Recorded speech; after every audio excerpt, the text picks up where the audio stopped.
여러분 이전 세대까지만 해도 엄마랑 딸이랑 또 시어머니랑 며느리가 같이 애를 낳는 경우들이 있었잖아요. 가끔씩.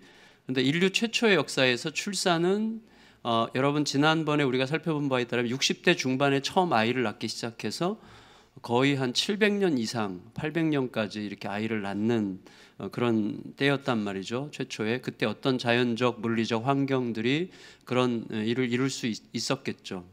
그런데 그렇다면 여러분 어떤 뜻이에요? 만일에 내가 태어나서 70세쯤 됐을 때 첫 아이를 낳았다면 제가 850세쯤 될 때는 1대부터 12대까지가 동시에 살면서 함께 아이를 낳는 시대죠. 그러니까 이건 뭐 상상할 수 없는 시대예요. 1대부터 12대 조상, 12대 조상 한번 생각해 보세요. 12대 조상과 내가 같이 살아요. 근데 그 사이에 12대, 11, 11대, 10대, 9대, 8대 계속 다 살아요. 동시에 살면서 동시에 애를 이렇게 낳는 거죠. 그러니까 그건 뭐예요? 하나님의 형상들이 굉장히 빠른 속도로 하나님의 창조 세계를 채워갔다는 증거죠. 물론 인구 증가의 속도가 중요한 건 아니죠. 전에 제가 한번 말씀드렸어요. 제가 초등학교 4학년 때 어떻게 하다가 부반장이 됐는데 선생님이 반장, 부반장, 회장, 부회장 모아놓고 화분 하나씩 가져오라 그랬거든요. 제가 1번으로 가져갔어요. 진짜 1번으로. 근데 화분만 가져갔어요. 진흙으로 된 그 토기 화분 빨간 거 있죠. 그것만 딱 가져가. 아무것도 없는 그 화분만. 정말 제일 빨리 가져갔고 엄청나게 창피를 당했죠. 그래서 여러분 우리가 항상 아는 거죠. 상식이지만 뭘 했느냐보다 훨씬 더 중요한 게 제대로 했느냐 하는 거죠. 한때 유행했던 책 제목이 있어요. 속도가 아니라 방향이다. 이게 중요하죠. 아무리 빨라야 소용이, 방향이 잘못됐으면 아무 소용이 없는 거죠. 마찬가지로 온 땅을 하나님의 형상들이 얼마나 빨리 채워갔느냐보다도 이 온 땅을 어떤 정신으로 채워갔느냐가 훨씬 더 중요한 것이죠. 근데 안타깝게도 성경은 이렇게 기록하고 있습니다. 1절부터 3절까지 같이 읽겠습니다. 창세기 6장 1절에서 3절까지 시작. 사람이 땅 위에 번성하기 시작할 때에 그들에게서 딸들이 나니 하나님의 아들들이 사람의 딸들의 아름다움을 보고 자기들이 좋아하는 모든 여자를 아내로 삼는지라. 여호와께서 이르시되 나의 영이 영원히 사람과 함께하지 아니하리니 이는 그들이 육신이 됨이라. 그러나 그들의 날은 120년이 되리라 하시니라. 여러분, 자, 무슨 말씀인가를 한번 생각해 봐야 될 것 같아요. 사람이 번성하기 시작할 때 있었던 일이죠. 그러니까 번성하기 시작할 때 항상 문제가 있는 거죠. 그러니까 번성할 때, 잘 될 때 항상 무릎을 꿇어야 됩니다. 그런데 번성하기 시작할 때 사람에게서 딸들이 나왔는데 사람의 딸이 있고 하나님의 아들이 있어요. 그래서 하나님의 아들이 사람의 딸들의 아름다움에 매료돼서 자기 아내 삼는 일이 만연했다는 거예요. 사람의 딸들은 누구고 하나님의 아들들은 누구냐? 이게 좀 어려워요. 일단 이렇게 우리가 알 수 있는 것부터 생각해 보면 일단 이게 모든 여자는 사람에게서 난 사람의 자손이고 모든 남자는 하나님으로부터 태어난 하나님의 자손이다라는 말은 아니죠. 그렇죠? 모든 여자는 사람의 자손이고 모든 남자는 하나님의 자손이고 이건 아니잖아요. 그렇죠? 우리가 이미 앞부분에서 남자 여자 전부 다 하나님이 창조하신 하나님의 사람이라고 말씀을 우리가 이미 나눴었죠. 그래서 여러분 이들이 정말 각각 누구를 말하는 거냐 이거는 참 이해하는 게 쉽지 않은 것 같아요. 근데 중요한 건 이거예요. 뭐냐면 하나님이 그거를 대단히 심각한 문제로 보셨다는 거죠. 어느 정도로 싹 쓸어버려야 될 만큼 심각한 문제로 보셨다는 거죠. 그래서 이제 그런 걸 여러분 우리가 염두에 둬야 돼요. 하나님이 굉장히 심각한 문제로 생각하셨다는 거죠. 그러니까 뭐냐면 이거예요. 하나님의 아들들, 분명한 거, 이건 틀림없는 거죠. 하나님의 아들들과 사람의 딸이 누군지는 정확하게 모르겠지만 하나님의 아들들과 사람의 딸들은 각각 절대로 섞이면 안 되는 속성이 있는 거죠. 하나님은 세상을 창조하실 때 각기 종류대로 살게 하셨어요. 근데 섞지 않게 하셨죠. 그래서 구약의 율법의 많은 내용들이 섞지 말라는 거죠. 그래서 여러분 이게 누구냐를 두고 굉장히 복잡한 논쟁들이 있는데 두 가지로 요약할 수 있어요. 두 가지로. 첫째는 뭐냐면 가장 안전하고 가장 편안한 해석이에요. 하나님의 아들들은 하나님을 믿는 믿음으로 사는 경건한 믿음의 자녀고 사람의 딸들은 자기 자신을 믿는 믿음으로 살아가는 불경건한 불신의 자녀. 이렇게 보는 거죠. 가장 안전하고 확실하죠. 그래서 결혼이라고 하는 것은 오직 믿음의 질서 안에서 이루어져야만 하는데 믿음과 불신이 섞이면서 이제 온 세상이 희망이 없어졌다 이렇게 보는 거죠. 두 번째는 뭐냐면 본문을 읽히는 그대로 보려고 하는 입장이에요. 사실은 우리 교회에서 이렇게 보는 교회는 많지 않은 것 같아요. 근데 왜냐하면 안전한 길이 훨씬 더 중요하니까 어떤 때는. 근데 본문을 찬찬히 들여다보면요, 하나님의 아들들은 사람 이상의 어떤 신적 존재라는 느낌을 지울 수가 없어요. 계속 아무리 읽어도. 그래서 뭔가 여기에가 있는 것 같아요. 그래서 뭐 기괴한 인간이기도 하고 인간이 아니기도 한 어떤 이상한 반인 반신적 어떤 존재가 나온 것 같은 느낌, 네피림이라든지 용사라든지 뭐 이런 이야기들이 나오는데, 그에 따라서 어떤 신적인 존재들이 사람의 딸들과 성적으로 결합해서 인간의 피조적 한계를 넘어선 어떤 존재를 낳으려고 했는데, 그 시도에 사람들이 적극적으로 반응하는 심각한 문제가 있었다, 이렇게 보는 입장이 있는 거죠. 근데 놀랍게도 앞에 부분은 보수주의자의 입장이고 뒤에 부분은 자유주의자의 입장이다, 이렇게 볼 수는 또 없어요. 왜냐하면 굉장히 보수적인 분들 중에서도 이 두 번째 입장을 취하는 분들이 있어요. 그러니까 우리가 21세기적 우리의 이성적 판단을 가지고 너무 쉽게 이때의 시대에 대해서 그래야만 했어, 뭐 이렇게 얘기할 수는 없다 하고 이제 보는 거죠. 조심스러운 거죠. 또 우리가 여기서 확정적으로 말하기는 쉽지 않다고 생각이 됩니다. 일단 첫 번째 해석, 사람의 딸들은 자기를 믿는 믿음으로 살아가는 불경건한 자손들이고 하나님의 아들들은 하나님을 믿는 믿음으로 살아가는 경건한 자손들이다라고 바라보는 이 시선, 이 관점은 우리의 정서에 충돌이 없죠. 그리고 성경 전반적인 흐름에 별다른 충돌이 없이 매우 무난하고 가장 안전한 길이고, 저도 궁극적으로는 이 입장을 지지해요. 근데 여러분, 이런 약간의 불편함이 있어요. 뭐냐면 믿음과 믿음 없음, 경건과 불경건함, 이것은 존재적 문제가 아니죠. 무슨 말인가 하면 나는 경건하고 너는 불경건하고, 나는 믿음의 사람이고 너는 믿음의 사람이 아니고 라는 이 구분은 굉장히 단순하고 어떻게 보면 유치할 수 있어요. 왜냐하면 불신의 요소가 내 안에 이미 있고, 그리고 불경건의 요소가 경건하려고 하는 내 안에 이미 있는 거죠. 이건 그래서 존재적 구분이 아닌 거죠. 우리 한 존재 안에 이미 그런 것들이 있다는 것 때문에 좀 그렇게 구분하는 것은 항상 문제가 돼요. 그래서 그런 구분 때문에 우리가 너무 쉽게 자기를 구별된 자, 마치 바리새인처럼 나는 거룩하고 쟤는 아닌 것 같이, 이런 식의 구분이 우리를 굉장히 불편하게 할 수 있는 거거든요. 그래서 다른 한편으로는 우리 정서에는 좀 덜 만족스럽더라도 본문을 읽히는 그대로 살펴보고 싶었어요. 그래서 위험한 시도죠. 그래서 제가 동료 목회자들에게 이걸 가지고 의논을 했는데, 정 목사는 할 수 있을 거야, 늘 줄타기를 하는 면이 있으니까, 뭐 이렇게 얘기하는데 저는 좀 약간 아슬아슬한 면이 있긴 있는 것 같아요. 근데 일단은 본문 그대로를 한번 보고 싶었어요. 본문 그대로를. 그래서 우리들의 정서의 상식에 좀 다소 불편할 수 있다 하더라도 이게 진리다가 아니라 이렇게 볼 수 있는 근거가 뭐가 있는가를 한번 찾아보려고 한 거죠. 그래서 여러분, 우리가 본문 성경을 읽을 때 제가 여러분에게 늘 강조하고 여러분들에게 정말 기대하는 게 뭐냐면, 성경을 이미 가르침받은 전통적인 해석에 따라서 읽는 것 중요하지만 그것으로 인해서 너무 쉽게 읽지 않기를 바라요. 그래서 우리가 쉽게 오류에 빠지는 거거든요. 말씀을 여러분들이 읽으셔야 됩니다. 여러분들이. 지난번에 우리 정미영 선교사님 계속 그거 강조하셨잖아요. 여러분들이 직접 하나님 앞에 엎드려야 되는 거예요. 그래서 여러분, 자, 성경적 근거를 가지고 생각을 좀 더 진행해 볼 수 있을 것 같아요. 제가 뭐 내 생각 얘기하려고 하는 게 아니라 성경에 뭐라고 되어 있나를 말씀하려고 하는 건데, 먼저 이거죠. 여러분, 절 보세요. 사람이 땅 위에서 번성하기 시작하면서 그들에게서 딸들이 나왔다라는 말 자체가 어색하죠. 그 자체가 어색해요. 왜냐하면 딸들은 이미 그 전부터 계속 나온 거예요. 딸들은. 따라서 이 표현은 어떤 상징이 분명한데, 어떤 상징일까요? 사람을 딸로 표현한 것은, 예를 들어서 여러분, 하나님은 자기 백성을 하나님의 신부 여자로 표현하셨고 하나님의 신랑 남자로 표현하셨어요. 하나의 상징이죠. 우리가 보다 더 잘 이해하도록 하기 위한, 연합을 좀 더 하나님께서 극적으로 설명하기 위하여 하나님께서 우리를 당신의 신부 여자라고 보시고 자신을 남자 신랑이라고 보시잖아요. 그게 이제 성경 전체의 흐름이죠. 그것과 이제 비교할 수 있는 거죠. 따라서 사람의 딸과 하나님의 아들 역시 각각 사람과 어떤 영적 존재를 말한다고 볼 여지가 없는 게 아니에요. 따라서 그럼 하나님의 아들로 표현되는 이 신적 존재들이 누구냐? 이렇게 볼 수 있어요. 그들은 이미 사람에게 이렇게 사람이 처음에 유혹받은 게 뭐죠? 하나님 같아지라고. 예, 선악과 앞에서 우리가 받은 첫 번째 유혹이 뭐냐? 하나님 같아지라고 하는 유혹이에요.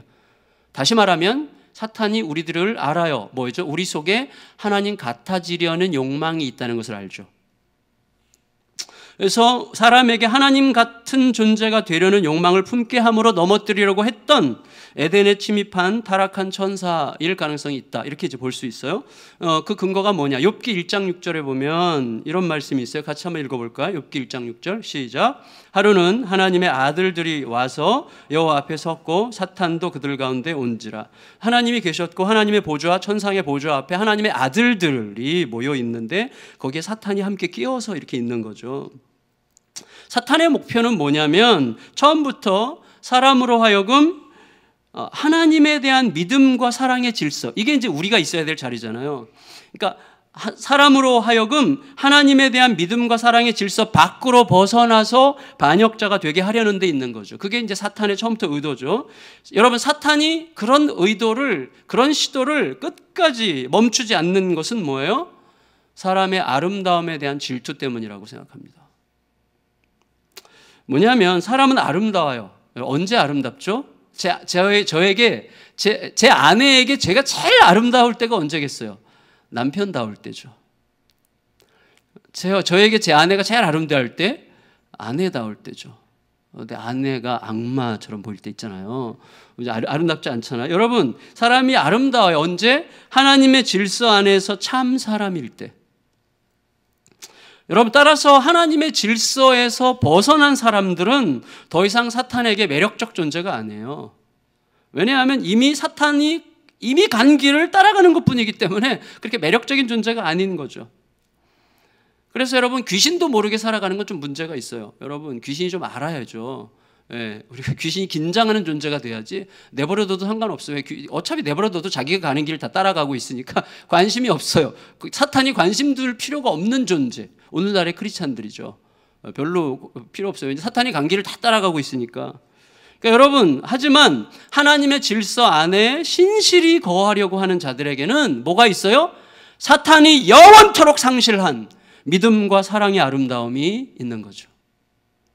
사탄은 그걸 영원토록 상실했죠. 그런데 지금 그 아름다움을 간직한 사람들이 지금 타락한 신적 존재들의 미혹에 넘어가서 자신의 아름다움을 포기하고 멸망의 길을 자처하고 있었다라고 보려고 하는 입장이에요. 자, 여러분, 이에 대해 성경이 뭐라고 말하고 있을까요? 베드로후서 2장 4절 5절 같이 한번 읽어볼게요. 여기 자막 보고 베드로후서 2장 4절 5절 시작. 하나님이 범죄한 천사들을 용서하지 아니하시고 지옥에 던져 어두운 구덩이에 두어 심판 때까지 지키게 하셨으며 옛 세상을 용서하지 아니하시고 오직 의를 전파하는 노아와 그 7 식구를 보존하시고 아니한 자들의 세상에 홍수를 내리셨으며. 여러분 보세요. 이 말씀에 따르면 뭐냐면 노아 홍수 심판이 있었는데 그 심판 직전에 뭐가 있었어요? 범죄한 천사들이 있었어요. 그러니까 이 범죄한 천사들은 노아 홍수의 심판은 분명코 홍수 직전에 범죄한 천사들과 연관이 되어 있는 거예요. 이거를 이제 그 요한계시록 바로 앞에 있는 유다서 6절 7절이 이렇게 설명하고 있는데, 유다서 6절 7절 같이 읽겠습니다. 유다서 6절 7절 시작. 또 자기 지위를 지키지 아니하고 자기 처소를 떠난 천사들을 큰 날의 심판까지 영원한 흑암의 결박으로 흑암에 가두셨으며 소돔과 고모라와 그 이웃 도시들도 그들과 같은 행동으로 음란하며 다른 육체를 따라가다가 영원한 불의 형벌을 받음으로 거울이 되었느니라. 자, 우리에게 교훈이 됐단 말인데, 자, 이거예요. 이걸 설명하면 뭐죠? 자기 자리를 떠난, 자기가 본래 있어야 될 자리를 떠나서 범죄한 천사들의 문제 핵심이 뭐라는 거예요? 음란이었다는 거예요. 그래서 소돔과 고모라의 범죄는 그들의 음란을 흉내낸 거였다는 말이죠. 근데 그거는 단순히 동성연애 정도가 아니라 사람으로서 신적 존재와 결합해서 사람 이상의 존재, 곧 다른 육체가 되려는 욕망이었다는 거예요. 그들과 같은 그 타락한 천사들과 같은 행동으로 음란하며 다른 육체를 따라가다가 망했다는 거예요. 여러분, 우리가 알듯이 소돔의 타락한 건달들이 한밤중에 롯을 찾아와서 막 롯의 집에 방문한 천사들 내놓으라고 막 난리를 치죠. 그때 이들이 뭐라고 얘기했어요? 우리가 그들과 상관하리라, 이렇게 얘기했어요. 그게 무슨 말이에요? 그들과 성적 관계를 갖겠다, 그 뜻이거든요. 근데 롯을 찾아온 손님들은 우리가 알듯이 천사들이었어요.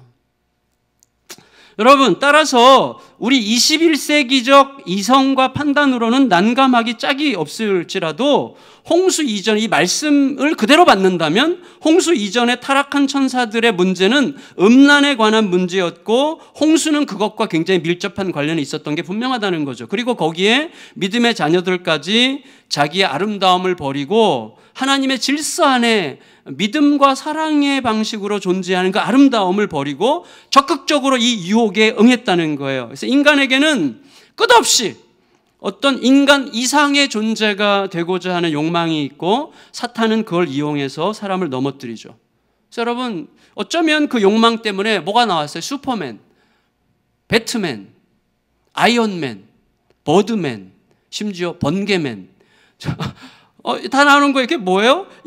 우리는 사람 이상의 어떤 존재가 돼서 슈퍼 히어로가 되고 싶은 소위 메시아닉 신드롬이 있는 거예요. 우리에게 메시아가 되고자 하는 이런 욕망이 우리에게 다 있고, 이거를 사탄이 너무 잘 알죠. 그래서 하나님의 자리를 제안하는 거, 너 하나님처럼 될 거야. 이건 우리에게 너무나 매력적인 제안이죠. 그래서 여러분, 성령에 열광하는 사람들이 성령에 열광하는 사람들이 막 눈을 뒤집어 까면서 막 이렇게 하는 것 같이 왜 그런 걸 왜 사모하죠?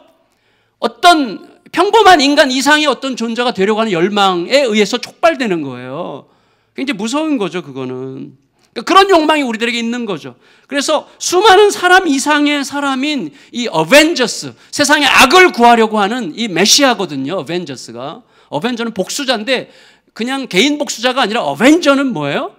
온 세상의 악을 제거하려는 복수자를 어벤져라고 하거든요. 이 어벤져스라는 인물들을 막 만들어내는 거죠. 메시아가 필요하니까. 내가 그 메시아였으면 하는 열망에 자극해서 이 아이언맨이 이렇게 하고 다닐 때 솔직히 나도 그 자리에 같이 있는 거고, 내가 막 감정이입이 돼가지고 내가 막 물리치고 싶은 거죠. 이게 우리들의 열망 속에 있는 거거든요. 근데 여러분, 이 본래 신적 존재들과의 성적인 접촉을 통해서 신의 영역, 영생의 구역으로 진입해 들어가려고 하는 열망은 원래 가나안 종교에 만연해 있는 거였어요. 가나안 땅에 이런 문화가 이런 종교적 문화가 꽉 차 있었단 말이죠. 따라서 여러분, 하나님께서 지금 이 창세기 최초의 독자가 누구라고 그랬어요? 광야 이스라엘 백성이죠. 그러니까 모세가 썼고 모세가 쓴 이것을 최초로 읽은 사람들은 이제 애굽에서 갓 나온 광야 이스라엘 백성들인데, 이들이 어디를 향해 가고 있어요? 가나안에. 근데 가나안에는 이런 문화가 있는 거예요. 그러니까 하나님께서요, 창세기 최초 독자인 광야 이스라엘 백성들에게 그들이 가나안에 들어가기 전에 가나안 원주민 사이에 만연해 있는 그런 시도들이 얼마나 허망하고 파괴적인가를 알려주시기 위해서 이 기록을 남긴 거죠. 여러분, 그런데 우리가 잘 알아야 될 게 있어요. 뭐냐면 이 홍수 심판이 있기 전에 이미 하나님은 유일한 신이신 하나님, 여호와 하나님만이 유일한 신이시죠. 유일한 신이신 하나님과의 진정한 결혼, 진정한 연합을 통한 영생의 길을 이미 보여주셨어요. 이미. 그게 에녹이잖아요. 에녹. 그게 에녹이에요. 여러분, 하나님과의 진정한 연합은 하나님과의 동행이었어요. 그 하나님과의 동행 자체가 이미 영생이죠. 영원하신 하나님과 동행한다는 것 자체가 이미 영생이죠. 그러니까 여러분, 우리가 지금 여기서 하나님과 동행한다는 것은 영생을 살고 있는 거예요. 죽음은 우리에게 그다지 그렇게 중요한 어떤 과정이 아니에요. 우리는 이미 죽음을 넘어선 자가, 죽어도 살겠고라고 하시는 예수 그리스도의 명령의 음성에 따라서 살아가는 자들이기 때문에 이미 하나님과 동행한다고 하는 자체가 영생에 진입한 거죠. 이미. 그러니까 여러분, 그 증거로 하나님은 에녹이 죽음 없이 하늘로 올라가게 하셨잖아요. 다시 말하면 육체를 가진 자가 육체 이상의 존재로 갑자기 승화된 거죠. 그게 에녹의 하늘로 올라감이죠. 우린 그 사실 다 믿고 있잖아요. 안 믿으세요? 안 믿습니까? 믿으시죠? 여러분, 그리고 결국 뭐예요? 결국 생각해 보세요. 결국 하나님은 우리와 동행하시는 정도가 아니라 예수 그리스도를 통해 우리 안으로 들어오셔서 우리와 완전히 연합하시고 다시 말하면 신과 사람이 우리와 연합하시고 우리를 영생으로 인도하시죠. 결국 예수님은 진짜 하나님의 아들이시죠. 예수님만 진정한 하나님, 여기 하나님의 아들들이라고 나왔지만 진짜 하나님의 아들은 예수님뿐이시죠. 그러니까 결국 예수님은 진정한 하나님의 아들로서 우리에게 오셔서 우리 곧 교회와 결혼하시고 궁극적으로 뭐예요? 어린 양의 혼인잔치로 우리들을 초대하시죠. 여러분, 이게 하나님의 세밀한 구원의 여정이었어요. 그럼에도 불구하고 우리들의 이 자기중심적 욕망, 내가 메시아가 되려고 하고 내가 구원자가 되려고 하고 내가 문제 해결자가 되려고 하고 내가 뭔가를 함으로써만 비로소 뭔가 될 것 같은 그런 욕망은 우리로 하여금 어떻게 해요? 진짜 하나님 대신 진짜 하나님의 아들 대신 짝퉁 아들, 진짜 신랑 대신에 짝퉁 신랑인 공중의 권세 잡은 자의 미혹을 따르게 해서 스스로 자멸적인 길을 가게 하는 거죠. 여러분, 저는요, 이 본문에 대한 어떤 특정한 해석만 옳다고 주장하기 어렵다고 생각합니다. 다만 어떤 관점으로 해석하건 간에 이 본문이 말하고자 하는 본질은 너무나 분명해요. 그게 뭐죠? 그것은 사람이 사랑과 신뢰로 이루어지는 하나님의 질서를 떠나서 의심과 두려움에 의해서 작동하는 욕망과 탐욕을 따르는 것은 결국 뭐예요? 자신이 하나님보다 더 나은 신이 되려고 하는, 하나님보다 내 필요를 더 잘 채울 수 있는 하나님 자신이 되려고 하는 시도죠. 그런 도발의 결과는 반드시 거대한 파괴다. 이걸 지금 말하려고 하는 거죠. 여기 난방 지금 좀 더우세요? 추우세요? 추우시구나. 오케이. 여러분, 자 보세요. 그래서 의심이 작동하면 사람은 내가 책임지지 않으면 안 된다는 두려움에 사로잡히죠. 그리고 그 두려움은 무엇을 넘치게 안전하게 확보하지 않으면 견디지 못하는 불안을 발동시키죠. 그래서 다 쌓아놔야 돼. 쌓아놓지 않으면 불안해. 쌓아놔야만 되죠. 근데 우리의 유일한 성벽은 하나님이시잖아요. 이 차이를 굉장히 많이 생각하셔야 됩니다. 따라서 여러분, 이 사람은 자신의 사람됨에 만족하지 못하고요, 사람 이상의 어떤 권세와 능력을 소유함으로써 자신이 모든 것을 통제할 수 있는 자리에 앉으려고 하는 거예요. 그래서 힘을 추구하는 거죠. 그래서 돈을 좋아하는 거죠. 왜? 돈이야말로 우리를 가장 사람 이상의 존재, 마치 신이 된 것 같은 느낌을 갖게 하는 가장 유용한 수단이기 때문이죠. 권력, 돈과 힘과 권력을 확보하기 위해서 어떻게 해요? 돈보다 더 중요한 사람을 쉽게 죽이죠. 권력을 위해서 권력보다 훨씬 더 중요한 생명을 짓밟죠. 그게 허다해지는 거예요. 그게 우상숭배죠. 지금 세상은 그렇게 돌아가는 거예요. 그거는 하나님과 같아지려고 하는 또 다른 선악과적 도발이죠. 하나님처럼 될 것이다. 돈이 우리에게 그렇게 말해주죠. 권력이 우리에게 그렇게 말해주죠. 돈과 권력을 지면 그래서 정말 꼴불견이 생기죠. 마치 자기가 신인 것처럼 행동하죠. 요새 드라마에 나오는 재벌들 보면 얼마나 꼴불견이에요. 지가 뭔데 왜 다른 사람의 인생을 망했다 일으킬 수도 있고 흥하게 할 수도 있고 망하게 할 수도 있다는 식으로 그렇게 생각을 하죠. 완전히 웃긴 것들이에요. 자기가 돈이 좀 있다고, 정말 돈이 있다고, 야, 내가 너 망하게 할 수도 있고 흥하게 할 수도 있어. 너 내 말 들어. 이거 얼마나 무지막지한 이야기입니까? 근데 그런 의식이 생기는 거예요. 신이 되려고 하는 거예요. 얼마나 유치하고 얼마나 찬란하게 초라합니까? 이거 진짜로 이상한 거죠. 여러분, 사람은 하나님의 형상으로 지음받은 피조물이에요. 그는 하나님의 형상이지만 피조물이죠. 그것이 사람을 사람답게 가장 자유롭고 풍성하게 만드는 본질이죠. 그렇지만 결국 사람들은 그 본질을 벗어나서 제3의 존재, 네피림 같은 존재를 만들어냈다는 거예요. 여러분 4절 읽겠습니다. 4절 시작. 당시에 땅에는 네피림이 있었고 그 후에도 하나님의 아들들이 사람의 딸들에게로 들어와 자식을 낳았으니 그들은 용사라 고대의 명성이 있는 사람들이었더라. 여러분, 네피림은요, 그 말 자체가 무슨 뜻이냐면요, fallen one이란 뜻이에요. 넘어진 자. 넘어졌다, fallen, 넘어졌다는 뜻이기도 하지만 타락했다는 뜻이기도 하죠. 넘어진 자, 타락한 자라는 뜻이에요, 네필림이. 근데 여러분, 이 네필림이 그러면 인간 이상의 존재가 되려고 하는 열망을 반영한 것으로서 성공적이었습니까? 천만의 말씀이죠. 역사적으로 거인족이 세상을 제대로 다스린 때는 단 한순간도 없었어요. 역사적으로 거인이 세상을 지배한 적은 한 번도 없어요. 그들은 그냥 인간의 욕망이 만든 기형적인 변종이었을 뿐이에요. 그들은 거대함 자체, 거대하기 때문에 거대함 자체 안에 이미 자기 파괴적 요소를 가지고 있는 것이죠.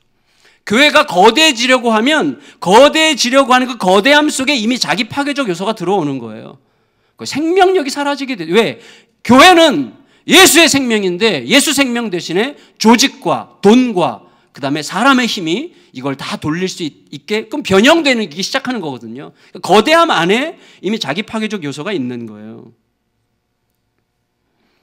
그래서 여러분, 놀랍게도 그런데 역사는 개인도 그렇고 교회도 그렇고 국가도 그렇고 거대함을 추구하다가 무너지고 또 추구하다가 무너지고 계속 반복하는 역사였죠. 그게 세상의 역사였어요. 근데 우리들도 그 길을 가려고 하는 거죠. 근데 여러분, 그런데 경건한 믿음의 자손이 불경건한 불신의 자손들과 결혼하려고 했다, 이렇게 해석해도 똑같은 본질이 있는 거죠. 똑같은 거예요. 그거는 여러분 뭐예요? 자, 경건한 믿음의 자손이 불경건한 불신의 자손과 선뜻 결혼하려고 하는 의도가 뭐예요? 그 안에 뭐가 있어요? 자기중심적 자만이 있죠. 자만. 좀 불편할 수 있어. 불편할 수 있지만 불편한 상황도 내가 얼마든지 핸들링할 수 있어. 내가 다룰 수 있고 내가 처리할 수 있을 거야라고 하는 자기 자신 스스로를 믿는 자만심이 결국 그 안에 파괴성을 담고 있는 거죠. 낙관적인 자신감으로 비신자와의 결혼에 뛰어들면 그 결과는 대체로 파괴적이죠.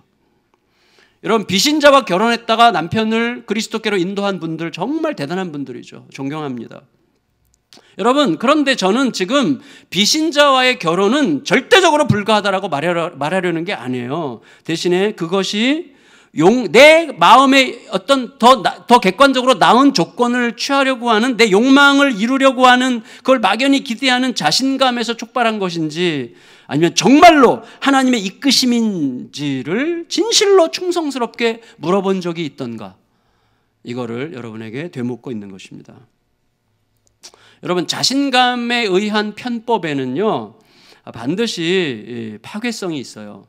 지난 주간에 그 보도 보셨죠? 일부 대학 교수들이 자기가 쓴 논문의 공동 저자의 고등학생 자기 자녀를 공동 저자 이름에 올려서 그 자녀가 대학 갈 때 좋은 조건을 확보하게 해서 대학에 합격한 아이들, 무려 26개 대학 82건이나 발각이 됐죠.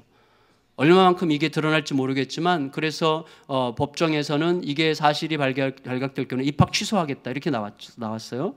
여러분, 자, 공식적인 취소가 있을지 이제 모르겠지만 공식적인 취소, 대학 입학 취소라는 조치가 가해지거나 가해지지 않거나 관계없이 그 자녀들은 이미 심각한 사회적 패배자가 됐죠. 여러분, 그 아버지는요 자기 아들, 자기 딸을 위해서 보다 안전한 합격을 위해서 좀 더 확고한 대비를 한 것이지만, 그건 대비라는 단어를 썼을 뿐이지 사실은 두려움이에요. 만에 하나 있을지도 모를 불합격의 가능성에 대한 두려움을 우리는 대비라는 단어로 고상하게 표현하죠. 사실은 두려움이죠. 여러분, 그건 뭐예요? 이 두려움의 실체는 진실하신 성결의 왕, 참 왕이신 하나님에 대한 신뢰하지 못함이죠.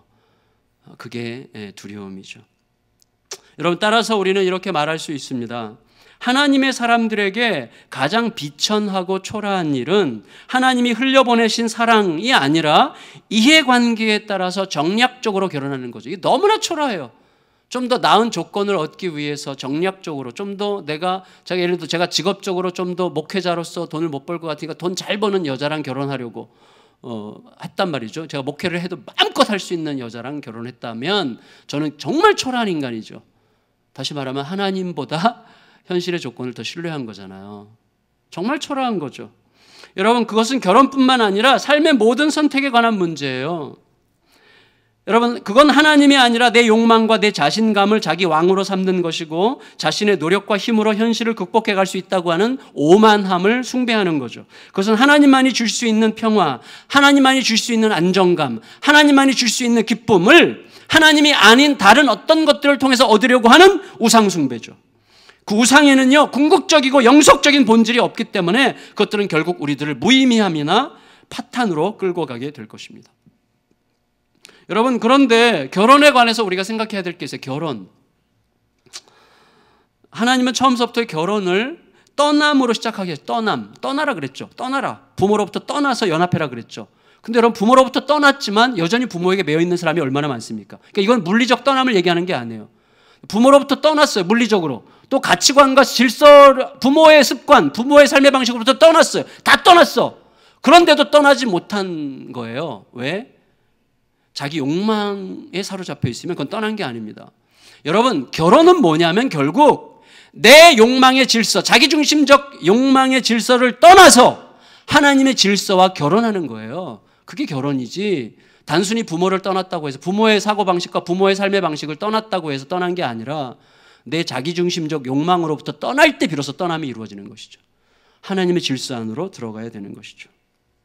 그 떠남만이 결혼을 자유와 영광과 기쁨으로 채우게 될 것입니다. 여러분, 말씀을 정리할게요. 여러분, 저를 보세요. 2주 전에 우리가 아벨 계열의 족보, 믿음의 계열의 족보를 살피면서 죄로 무너져 있는 이 세상 가운데서도 하나님의 질서에 따라 살 수 있는 여지가 충분하다는 것을 살폈습니다. 여러분, 사람들이요, 두려움, 불안, 의심에 빠지고 권력과 부와 인정받으려는 욕구에 서슴없이 굴복할지라도 하나님의 사람들은 굳건한 믿음으로 뚜렷한 목적과 긍휼이 가득한 삶을 살 수가 있어요. 지난 월요일 날 새벽에 정민영 선교사님이 말씀해 주셨어요. 말할 수 없는 고통과 불안과 모순 어린 환경 속에서도 세상이 어떻게 그런 평화를 누리며 살 수 있는가, 이렇게 물어오게 되는 삶을 사는 자들이 있다는 거죠. 그들이 하나님의 사람들이라는 거죠. 여러분, 세상은 바로 그런 질문을 불러일으키는 자들을 찾고 있어요. 그렇게 혹독한 고통과 아픔 속에서도 어떻게 그런 평화를 누릴 수 있는 거야? 라는 질문을 불러일으키게끔 하는 자들을 세상은 지금 찾고 있고 기다리고 있어요. 그들을 통해 삶의 진정한 단맛이 맛보아지기 시작하겠죠. 그것이 곧 세상 변화의 출발점입니다. 그 일은 뭐예요? 자기 힘과 자기 판단을 믿고 스스로 사람 이상의 존재, 메시아가 되려고 하는 욕망을 겸손히 달래어 내려놓는 자, 곧 모든 상황에 대한 하나님의 오르심을 믿고 하나님의 질서 안에 고요히 신실하게 머무르는 자를 통해서만 이루어지게 되는 거죠. 근데 안타깝게도 제가 제 안에서 늘 발견하게 되는 건 이거예요. 저를 통해서 무슨 일이 좀 이루어지는 것 같고, 나를 통해서 뭔가 나에게 어떤 힘이 주어지는 것 같고, 그런 걸 제가 느끼잖아요. 그럼 굉장히 애매할 수 있는 상황에서도 저도 모르게 제가 이렇게 말해요. 내가 해볼게. 내가 하면 될 거야. 내가 하면 될 것 같은데? 라는 식으로 말하고 싶은 충동을 순식간에 느끼죠. 예, 곧 메시아가 되려는 욕망에 쉽게 빠지는 거예요. 우리에겐 그게 늘 있어요. 그게 내가 해줄게, 이거죠. 그 기분, 당신 덕분이에요. 그거 듣고 싶은 맛, 이게 굉장한 거죠. 이게 여러분, 무조건 나쁘다는 게 아니에요. 우리 속에 그 열망이 어떻게 파괴적인 결과를 불러일으키는지를 아주 정밀하게 들여다봐야 된다는 것이죠. 여러분, 사람이 그런 함정에 빠질 때마다 하나님은 항상 한 번도 상처받지 않으셨던 것처럼 힘들어하시죠. 그렇게 많이 상처받아 놓고도 이제 이력이 날 법한도 한데 상처를 또 받으세요. 제가 지난번에 말씀드렸죠. 그 이유를 5절에서 7절 읽겠습니다. 5, 6, 7절 시작. 여호와께서 사람의 죄악이 세상에 가득함과 그의 마음으로 생각하는 모든 계획이 항상 악할 뿐임을 보시고 땅 위에 사람 지으셨음을 한탄하사 마음에 큰 근심하시고 이르시되 내가 창조한 사람을 내가 지면에서 쓸어버리되 사람으로부터 가축과 기는 것과 공중의 새까지 그리하리니 이는 내가 그것들을 지었음을 한탄함이니라 하시니라. 여러분, 저를 보세요. 하나님의 이 슬픔은 너무너무 사랑하고 가까운 친구가 결정적으로 잘못됐을 때 느끼게 되는 쓰라린 분노예요. 그 느낌을 표현한 거죠. 하나님께서는 이제 하나님이 주신 영광스러운 특권을 자꾸 오용하고 남용하고 이용해 먹는 사람들에게 다시는 자신의 영이 사람과 함께 하지 않을 거라고 하시죠. 그리고 그들의 수명을 120년 정도로 제한하시죠. 다시 말하면 그들은 이미 선을 넘었어요. 그래서 바꾸어 새롭게 하기에는 그들의 과도한 욕망이 너무나 거칠어져 버렸어요. 그런데 하나님은 결국은 뭔가를 결정하셔야 되죠. 이대로 데리고 갈 것인가, 새롭게 출발할 것인가. 인류를 위한 옳은 선택이 무엇인가를 결정하셨어요. 그래서 뭐라 그랬어요? 내가 창조한 사람을 지면에서 쓸어버리겠다. 내가 창조한 사람을 내가 지면에서 쓸어버리겠다. 이렇게 말씀하셨습니다. 여러분, 이 말씀은 얼마나 자극적이에요? 우리는 이 말씀에서 하나님의 분노를 느낍니다. 하지만 과연 그 느낌이 맞을까요? 하나님의 분노 느낌? 생각해 보세요. 자신의 형상을 담아서 창조하신 사람을 보고 심히 좋아하셨던 그 하나님이 변덕장이가 아니라면 그리고 결국 그 사람이 끝없이 자기를 배신하고 돌아서는 상황에서도 그들을 구원하기 위해 장차 자기 아들의 목숨을 내어주실 그 하나님이 지금 이 분노를 못 이기는 막 떨림으로 이것들이 이렇게 하면서 사람들을 지면에서 쓸어버리실 수가 있겠어요? 그건 안 맞는 거죠. 더구나 여러분, 내가 창조하고 힘이 좋다고 했던 사람을 내가 쓸어버리겠다고 하는 것은요, 우리같이 초라한 인간들에게도 자존심 상하는 말 아닙니까? 내가 시작한 일을 내가 없앤다는 것은 자존심 상하는 말이죠. 하물며 완전하시고 거룩하신 하나님께서 과연 쉽게 하실 수 있는 말씀이겠습니까? 따라서 여러분, 거기에 하나님께서 이렇게 선택하실 때 거기에 어떤 참혹한 고통과 어떤 극단적인 갈등이 있었을지 우리는 상상할 수가 없어요. 다만 우리가 믿음으로 생각할 수 있는 유일한 것은 뭐예요? 하나님의 판단에 그것만이 최선이었을 거라는 거죠. 여러분, 하나님의 판단은 뭐예요? 하나님의 질서에 맡긴, 하나님의 질서에 온전히 자신을 맡기고 믿음과 사랑의 질서 안에 머무르고자 했던 한 사람을 통한 새로운 출발이에요. 그 한 사람을 통한. 하나님은 하나님의 질서에 자신을 온전히 맡긴 한 사람을 통해서 새로운 일들을 끝없이 이루어 가십니다. 그게 구원의 역사예요. 그 한 사람이라고 하는 주제는 진정한 하나님의 한 아들, 예수님을 향해 집요하게 행진하는 역사죠. 지금 그 역사에 등장한 그 한 사람을 향한 이정표는 오늘 본문에서는 노아였다는 거예요. 노아가 이정표죠, 이정표. 여러분, 말씀을 정리하면서 이렇게 말씀드릴게요. 노아가 당대 의인이라고 일컬음 받은 이유는 뭐예요? 의인. 그가 당대에 불의한 사람들과 달랐기 때문이죠. 8절 읽고 마칠게요. 8절 시작. 그러나 노아는 여호와께 은혜를 입었더라 그랬어요.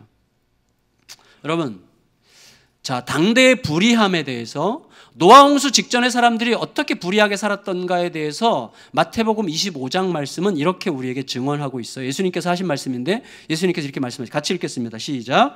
노아의 때와 같이 인자의 임함도 그러하리라. 홍수 전에 노아가 방주에 들어가던 날까지 사람들이 먹고 마시고 장가들고 시집가고 있으면서 홍수가 나서 그들을 다 멸하기까지 깨닫지 못하였으니 인자의 임함도 그러하리라. 여러분, 이거 굉장히 재밌죠? 저를 보세요. 홍수에 멸망한 불의한 자들의 특징이 뭐였는가? 먹고 마시고 시집가고 장가가고 했다는 거예요. 뭐가 잘못이에요? 그게 먹고 마시고 시집가고 장가, 우리가 다 했는 건데, 우리도 지금 하고 있는 건데 뭐가 문제입니까? 문제죠. 왜? 먹고 마시는 게 문제가 아니라 뭘 위해서 먹고 뭘 위해서 마시는 것입니까? 시집가고 장가가는 게 문제가 아니라 뭘 위해서 어떤 목적으로 시집가고 어떤 목적으로 장가가는 게, 이게 중요한 문제죠. 우리는 단지 내 외연을 확장하기, 내 세력과 내 힘과 내 자만심을 확장하기 위해서 결혼하고 시집가고 장가가고 먹고 마시잖아요. 그게 문제가 되는 것이죠. 동시에 더 큰 문제는 뭡니까? 여러분, 아이들 PC방 가는 거 문제가 아니에요. PC방 갈 수 있어요. 그러나 PC방만 가. 그거 문제죠. 여러분, 먹고 마시고 시집가고 장가가는 건 문제가 아니지만 먹고 마시고 시집가고 장가가는 게 그들의 삶 전부라면 심각한 문제죠. 여러분, 먹고 마시고 시집가고 장가가는 것 중요한 일이지만 그게 우리의 삶 전부가 된다면 우리들은 하나님으로서 부름받은 자가 아니죠. 하나님은 우리에게 먹고 마시고 시집가고 장가가는 일을 위해서만 부르신 게 아니잖아요. 그 이상이죠. 그걸 통해서 위대한 일들을 이루어가라고 주님께서 우리를 부르신 거죠. 그런데 노아는 사람들이 먹고 마시고 시집가고 장가가는 일을 자기 삶의 전부로 채우고 하나님의 뜻이 아니라 자기 뜻을 기준으로 아내를 찾아다니는 욕망의 시대에 어떻게 했어요? 500년 동안 한 여자와만 살았어요. 그리고 한 여자를 통해서 세 아들을 낳았어요. 가장 위축될 만한 삶을 살았지만 가장 분명하게 하나님의 질서 안에 머무르고자 했고 그걸 자신의 생명으로 삼았고 그것이 결국 인류의 생명을 이어가는 소망이 되게 했죠. 성경은 그게 은혜를 입었더라라는 말로 표현될 수 있다고 이야기하는 것입니다. 말씀을 마칠게요. 여러분, 우리는요 슈퍼맨이나 메시아가 되려고 하지 맙시다. 제가 우리 제자반 공부 때도 그런 얘기를 했는데 자책감이라고 하는 것도 교만이에요. 내가 그때 왜 그랬을까? 등신. 왜 그랬을까? 이거 교만이에요. 왜? 나는 그렇게 하지 않을 수 있는 존재라고 생각하는 거예요. 나는 그것보다 더 나은 존재라고 생각하는 거예요. 그렇지 않습니다. 여러분, 자책하지 마시고 내가 그럴 수 있는 존재라는 사실을 인정하셔야 돼요. 맞아. 나 그 정도밖에, 나 다시 기회가 오더라도 그 이상 할 수 있을 자신이 없어. 난 그런 존재야.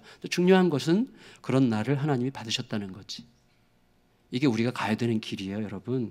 우리는 슈퍼맨이나 메시아가 되려고 하지 맙시다. 우리의 연약한 모습 그대로를 인정하되 우리가 하나님의 은혜를 입은 하나님의 형상임을 기억하고 우리가 하나님의 질서, 믿음과 사랑의 질서 안에 고요히 머무르되 하나님의 뜻이 분명할 때는, 이게 하나님의 뜻이라는 게 너무나 선명할 때는 모든 반대를 무릅쓰고 모든 거칠은 소리들을 뛰어넘어 100년 넘게라도 산 위에 배를 지을 수 있는 그런 은혜의 사람으로 부름받은 것을 잊지 않고 살아가서 결국에는 진실로 자신과 가족과 이웃을 구원하는 은혜를 누리게 되는 저와 여러분들이 다 되시기를 예수님의 이름으로 축원합니다.